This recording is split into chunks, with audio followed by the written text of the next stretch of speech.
So, I'm going to talk to you about some things I've learned in my journey. Most from experience, some of them I heard in passing, many of them I'm still practicing, but all of them I do believe are true. Life's not easy. Life is not easy. It is not. Don't try to make it that way. Life's not fair. It never was. It isn't now, and it won't ever be. Do not fall into the trap, the entitlement trap, of feeling like you're a victim. You are not. Get over it and get on with it. And yes, most things are more rewarding when you break a sweat to get it. So the question that we got to ask ourselves is, what success is to us? What success is to you? Is it more money? That's fine. I got nothing against money. Maybe it's a healthy family. Maybe it's a happy marriage. Maybe it's to help others, to be famous, to be spiritually sound, to leave the world a little bit better place than you found it. Continue to ask yourself that question. Now, your answer may change over time, and that's fine. But do yourself this favor.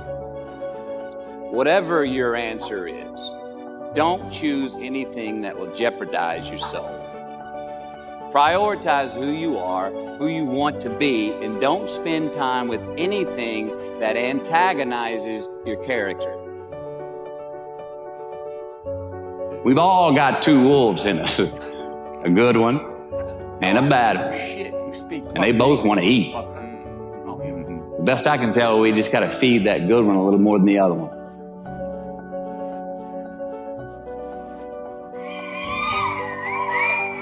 Dissect your successes and the reciprocity of gratitude.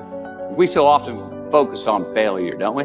We study failure, obsessed with failure. We dissect failure and our failures. We dissect them so much we end up intoxicated with them to the point of disillusion.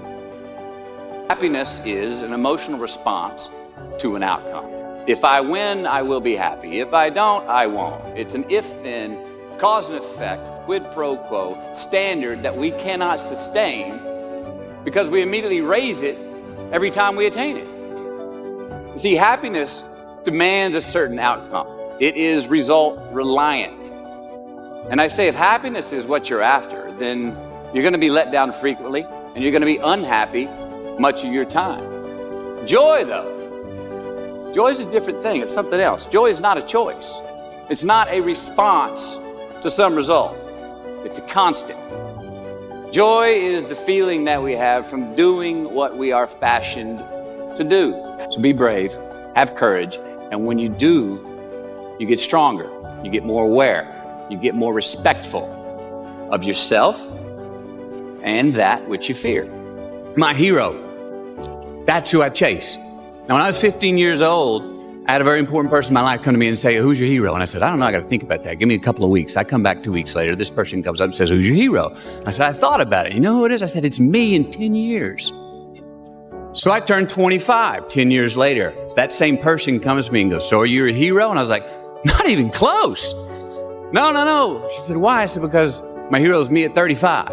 So you see, every day, every week, every month, and every year of my life, my hero's always 10 years away. I'm never going to be my hero. I'm not going to attain that. I know I'm not. And that's just fine with me because that keeps me with somebody to keep on chasing." So to any of us, whatever those things are, whatever it is we look up to, whatever it is we look forward to, and whoever it is we're chasing, to that I say amen. To that I say, all right. To that I say, just keep living, huh? Thank you. Be brave, take the hill, but first answer that question, what's my hill? So first, we have to define success for ourselves.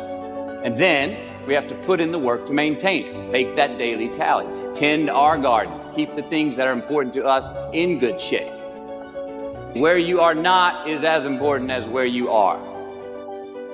It is just as important where we are not as it is where we are.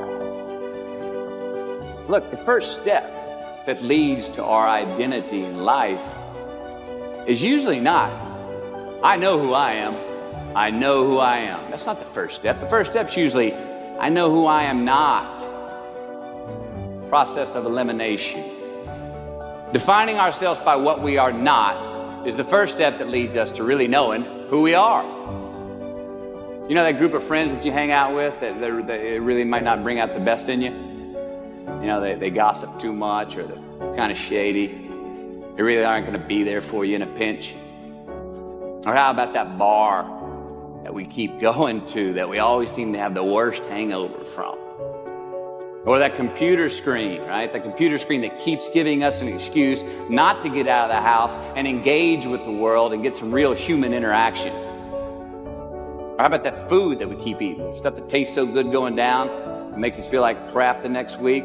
We feel lethargic and we keep putting on weight. Well, those people, those places, those things, stop giving them your time and energy. Just don't go there. Put them down.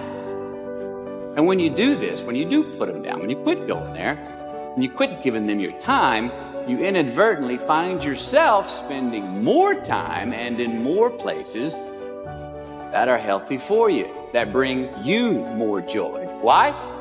Because you just eliminated the who's, the where's, the what's, and the when's that were keeping you from your identity. Like, trust me, too many options, I promise you, too many options will make a tyrant of us all. All right, so get rid of the excess, the wasted time. Decrease your options. And if you do this, you will have accidentally, almost innocently, put in front of you what is important to you by process of elimination. Make voluntary obligations.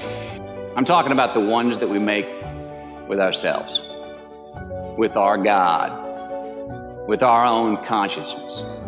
I'm talking about the you versus you obligations. We have to have them. Now again, these are not societal laws and expectations that we acknowledge and endow for anyone other than ourselves. These are faith-based obligations that we make on our own. These are not the lowered insurance rates for a good driving record.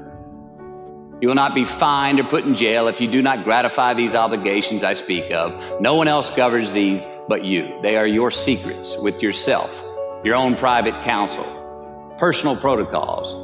And while nobody throws you a party when you abide by them, no one's going to arrest you when you break them either, except yourself.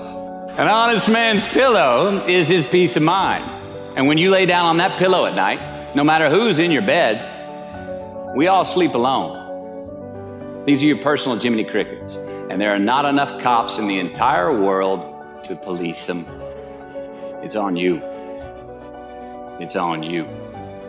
We do our best when our destinations are beyond the measurement, when our reach continually exceeds our grasp, and when we have immortal finish lines.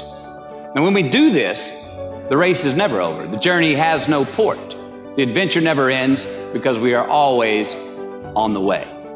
So do this, and let somebody else come up and tap you on the shoulder and say, hey, you scored. Let them run up and tap you on the shoulder and say, man, you won. Let them come tell you, you can go home now. Let them say, I love you too. Let them say, thank you. Take the lid off the man-made roofs that we put above ourselves and always play like an underdog. We're gonna make mistakes. You gotta own them.